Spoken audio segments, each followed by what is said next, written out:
pretty quick, given the volume of discussion and visiting that was going on. So I hope it's been interesting to look at these resources and pull out the Healthy Maine sub-area maps and also the products of the other community GIS for 3 regions, sub-regions so far. So somebody made the observation who was floating around that at least the 2 or 3 tables they were listening in on, they were very different discussions. So maybe we might just find out, what you were talking about at your table, or any particular idea that you had, or a question to our panelists. I'm real flexible in any way we want to approach it. But perhaps we could start out with this bunch of planners over here. Be succinct. There's a lot of professionals. What's going on? Well, mostly we're just looking to see areas that seem to lack kind of, or right for connections to kind of major backbones of trail resources. So, there's a way to try to get Sanford trails connected over toward the Eastern Trail area in Kennebunk, or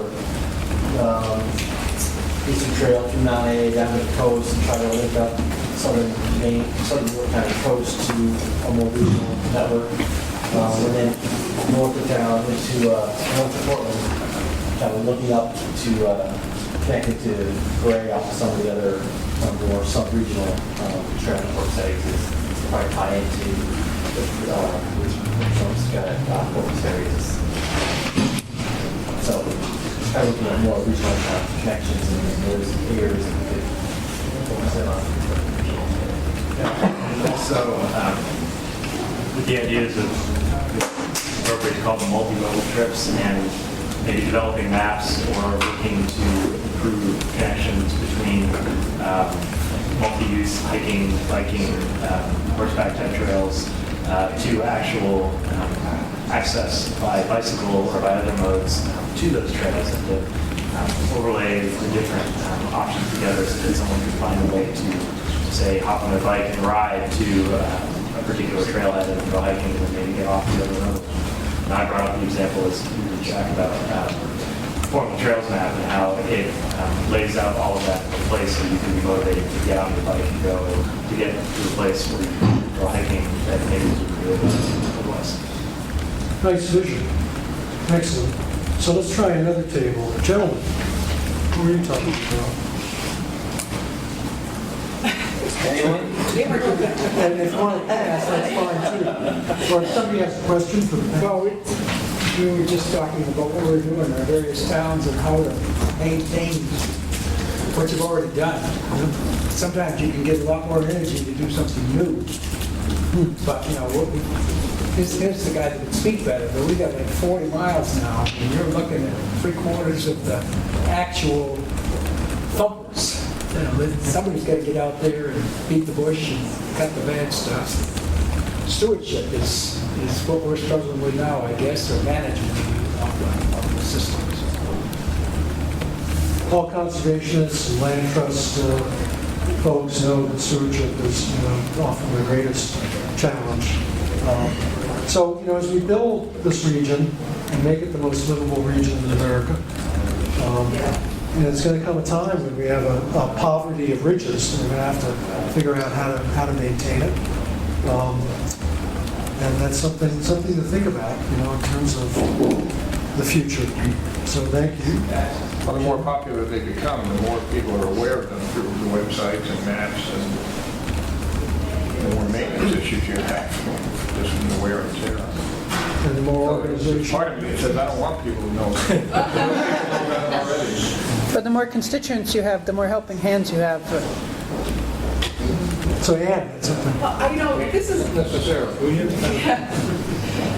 this was just a thought I had as I was listening to the discussion of the panel about the economic development benefits of mountain bike trails, things like that, and the sort of need for greater the discussion about greater connectivity, but I wondered if we could come up with an alternative vision of the sort of Maine Hudson Trails idea, which is much more wilderness area and focused, and do something more similar within the region, because, the point's been made constantly that, people like a destination, whether it's a scenic, vista or a lake or something, or a pub, but I think if there were, destinations and even, hotels that were sort of linked better on maps and through corridors, and people could do a kind of a more local or within this region kind of, hut to hut or motel to motel, B&B to B&B kind of thing, that could really be promoted throughout the region. I just, it seemed to me that would blend those, the destination and the economic development kinds of themes. Yeah, people fly to the British Isles just to walk around from pub to pub, literally. So thank you, Ann. Ann's one of our housing experts, by the way, in the state. So another table. Folks, would you like to? I have a question, since we're such a lean table. And that concerns the relationship of the users of these trails, particularly the single track. I see a high potential for a bit of jealousy if the bikes get together and make a nice trail, and then they've got to stop every 10 minutes to make sure that the pedestrian is out of their way and they're not running over somebody. Or, worse yet, they come to a horse and they've got to probably dismount and walk around that horse if there's room. How much compatibility is there among the users, and what's the best way to keep that amicable? I guess that's one for me. Generally compatibility is good. Pedestrians and bicyclists are often using the same trails. Trailhead education and signage on the trails that informs users to expect other users, and particularly to educate, the faster users, the mountain bikers in particular, to follow a pattern of yielding. There's actually an internationally accepted sign that shows, bike yield to everyone, pedestrians and horses, and basically everyone yields to horses. So getting some signage up there that actually, helps create the expectation that, these are multi-use trails. You need to expect other people out there, and you need to be courteous to the other users is absolutely critical. The trails that, mountain bikers often have to build, the single track networks, we take pains to emphasize that they're not mountain bike only trails. One of the big ways to kind of get community buy-in is to specifically design them in a way that keeps mountain bike speeds a little bit lower, so you make them a little bit windier and meandering so people can't get up a big head of speed. But you're really trying to develop these in a way that they are appealing to a variety of users, and I'm certainly not suggesting that mountain bikers should get like any kind of special treatment, or that they should design the trails in a way that accommodates their needs uniquely. If anything, I think that I try to get the message out there that mountain bikers, if anything, have a higher duty to the soft users out there, particularly the pedestrians, to be extra courteous and to respect the fact that we're there with the sufferance of the landowner. But I think education is really key. Thank you. Maybe this question or issue. There's really a continuum here, but on one end you have the trails that are really more for transportation, and on the other end you have the ones that are mostly for recreation. And there's a lot of overlap. But on transportation, I get very worried about accessibility. So things like single track trails are never going to be fully accessible. I think that's something that you need to think about when you think about trails. Like, is it a public health and an open space thing we're thinking about, or is it really we are getting from point B, or both? Well, it kind of, I'm going to jump on that one too. It kind of depends. The trail can be designed with different functionalities in mind. A lot of this stuff that I'm talking about is primarily kind of recreational in nature. That being said, a lot of the multi-use trails that are a little bit wider, like the Eastern Trail, and many of the multi-use paths in the Portland area that Portland Trails is involved with are totally important transportation corridors as well. I mean, given the alternative between riding on a road system and riding on the Eastern Prom over to PAX, I ride the Eastern Prom and use an off-road network. So I think that, uses will get mixed, but most of the off-road systems are designed as recreational trails. The accessibility question has come up in a couple places recently. There are some new ADA requirements that are coming down the road with respect to using federal dollars to do projects like this. That's going to continue to kind of work itself out. I mean, not every trail is going to be accessible to people in wheelchairs. I mean, that's just the reality. It's finding the balance between, accommodating a lot of uses in a particular community that you're trying to achieve. Matt? I just want to say too quickly, another piece of the puzzle that's being left out, I think, is there are places where we shouldn't have trails. I mean, there are places which have intrinsic habitat values or may have values just for aesthetic reasons where we shouldn't be putting trails. So we need to think about that as well in this conversation.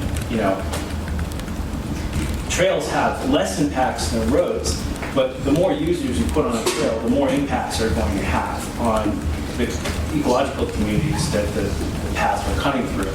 If you're putting pavement on, it's even more. So, I think we also have to just keep that as part of this conversation. Do you have any studies that have more information about the impact of trails, adding trails to?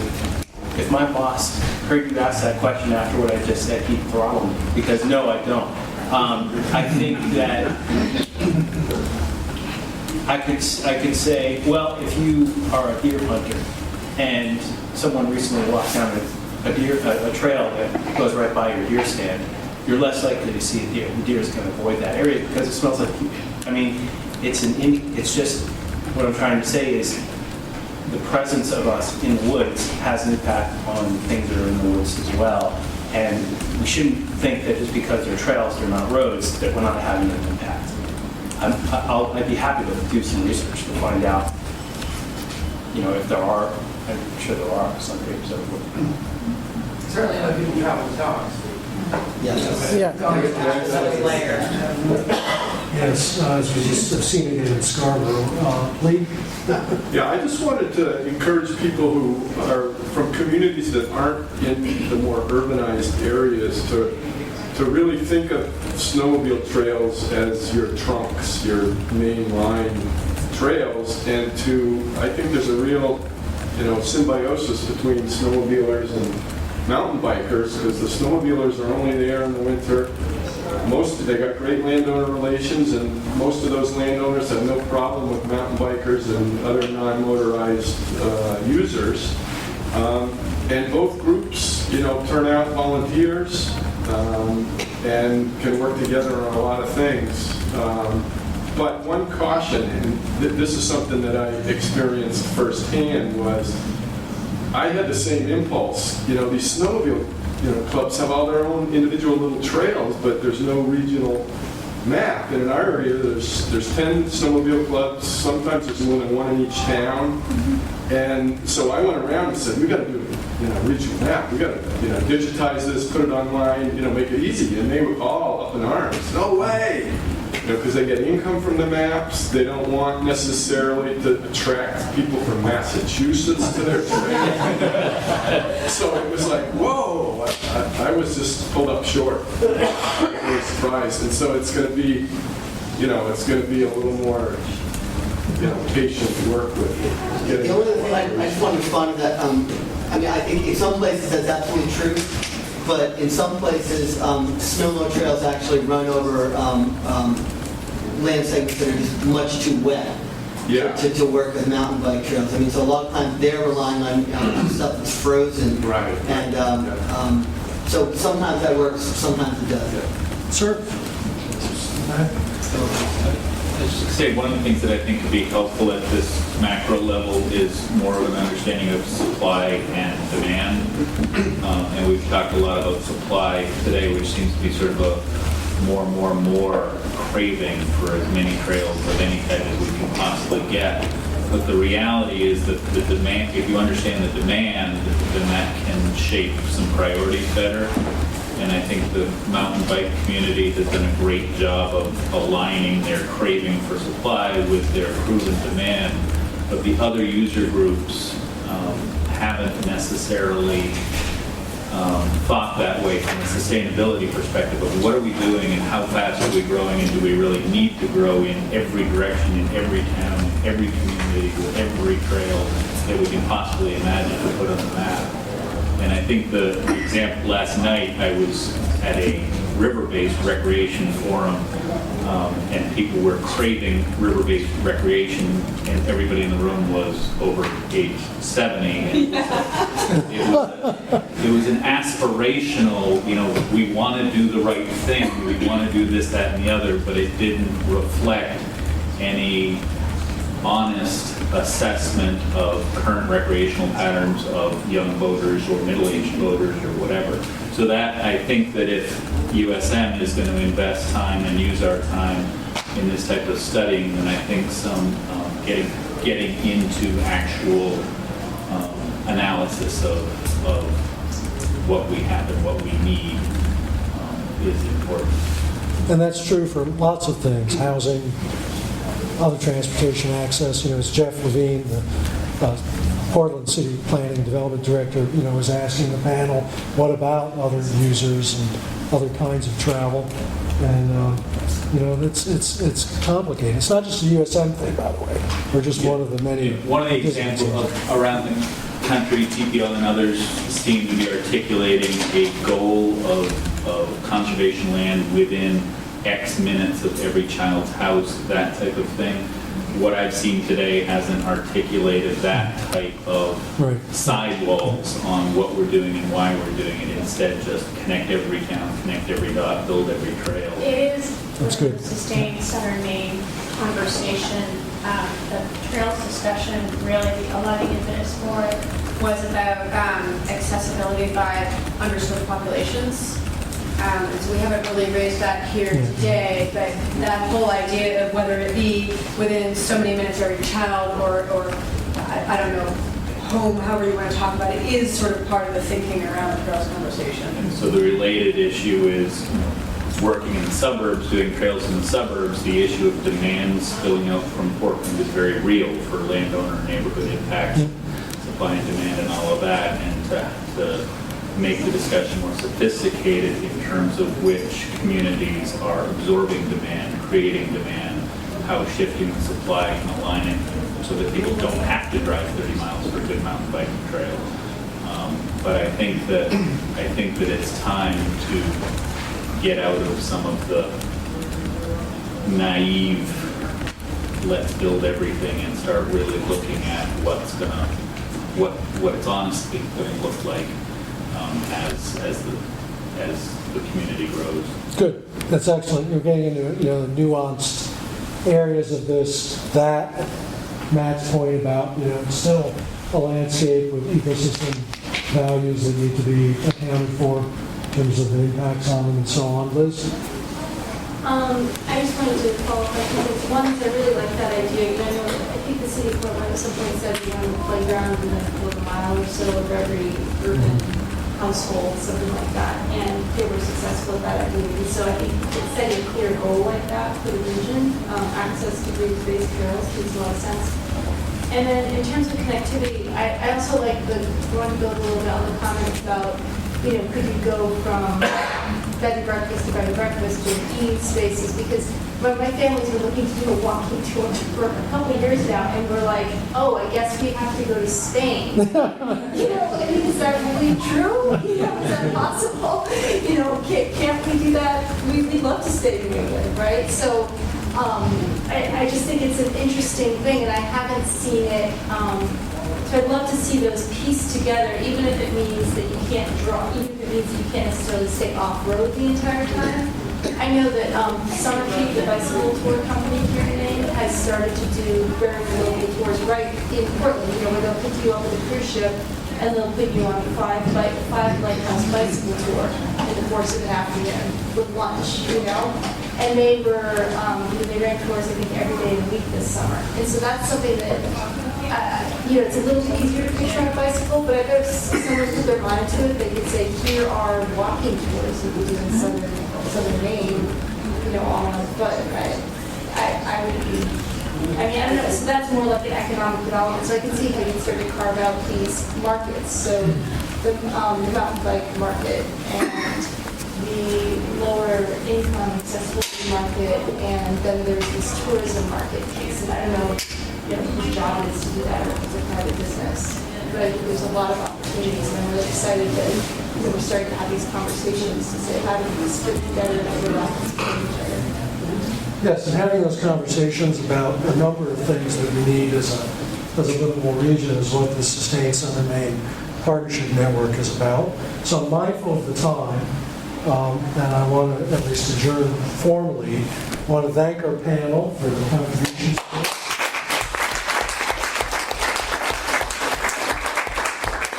Kara Wildrick and I want to thank you for your good discussion. And remember, November 7th, you can find out more about the Sustain Southern Maine project. Thank you.